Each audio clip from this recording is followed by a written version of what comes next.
Today let us discuss about aggregate demand and its components. First of all, let us see what is aggregate demand. Aggregate demand is the total value of final goods and services that all the sectors of the economy is willing to buy at a given level of income during a particular accounting period. So, here this is not the demand for any particular good or service. This is the demand for all the goods or services in the economy, and that demand by all the sectors of the economy. That is, when we say sectors of the economy, there are three sectors. One is your primary sector, the second one is secondary sector, and the third one is your tertiary sector.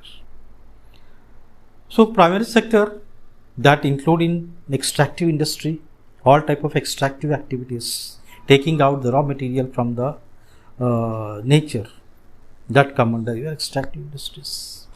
Then when we come to secondary industries, these are the industries which are involved in the conversion of that raw material into finished goods.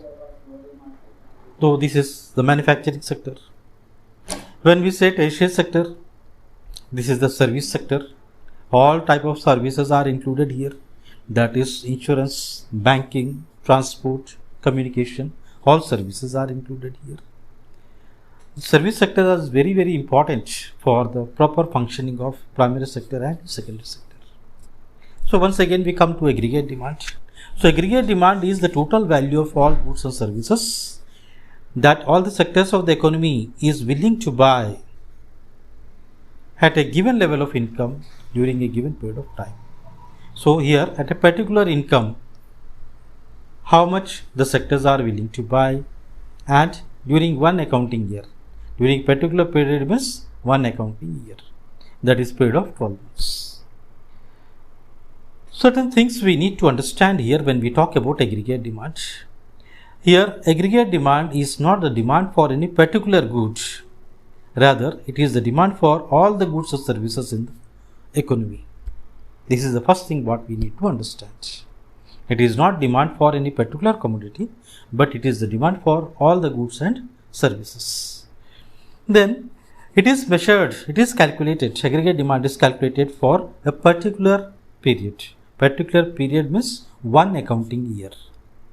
One accounting year means that is for period of 12 months. Again, the most important thing is aggregate demand is a flow concept. Flow concept means that keeps on changing, and that is calculated for from this period to this period. During 1 year, in the month of January, the purchases may be different. In the month of February, purchases may be different. So in this way, that is a flow concept. This is not a stock concept, but aggregate demand is a flow concept.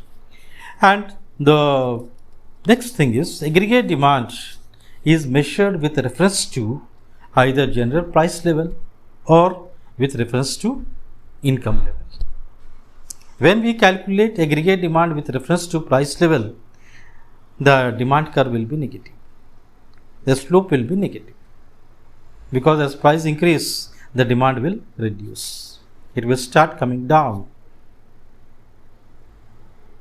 But when we calculate aggregate demand with income, we will see that it is a positive curve, that is, it slopes upward. As income increase, the demand will also increase.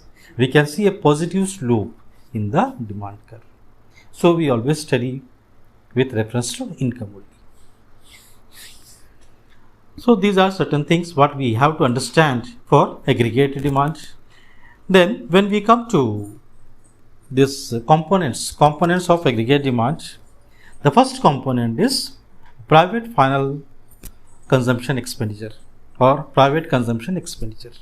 When I say private consumption expenditure, means this is household consumption expenditure. It is denoted by capital C, and it is the total quantity of goods and services that all the households are willing to buy, are planning to buy. That is called your capital C. That is called your household consumption expenditure. That is actually the amount of money what households are ready to spend to buy various goods and services. The second component is your investment expenditure. Investment expenditure means it is the total expenditure what is made by all private firms for the purchase of capital goods. When I say capital goods means that is assets. Assets like machinery, building, equipments, all these things come under your assets. Plus inventory. Inventory means stores. That may be accessories, that may be spare parts, or we can say that is the stores what is maintained. So that is your investment expenditure. When we come to the third component, that is the government expenditure. Government expenditure means it is the total expenditure what is done by the government for the production and for the maintenance of the society. That is, government spends money for functioning of the society. So this government expenditure include, that is on capital goods as well as on consumer goods. Then government also does consumption expenditure and capital expenditure. Then what is the consumption expenditure of government? Consumption expenditure of government means that is the expenditure what is done by government on the maintenance.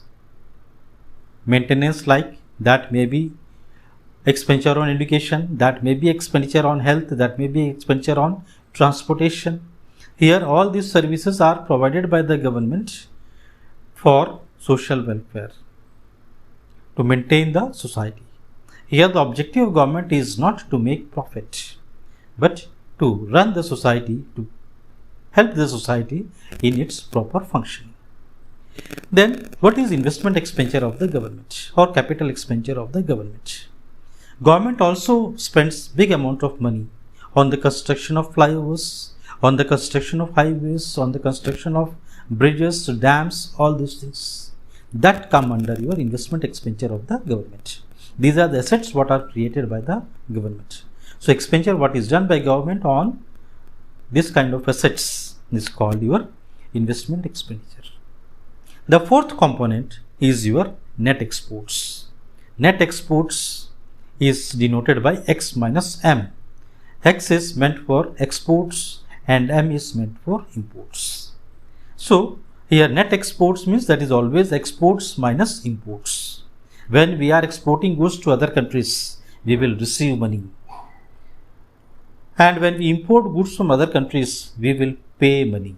We will make the payment. So always net exports means that is the payment received minus payment made. So that is X minus M. So here there are four components. The first one is your household consumption expenditure, that is denoted by capital C. The second one is your investment expenditure, that is denoted by I. The third one is your government expenditure, that is denoted by capital G. And the fourth one is your net exports, that is denoted by X minus M. So the components of aggregate demand is C plus I plus G plus X minus M.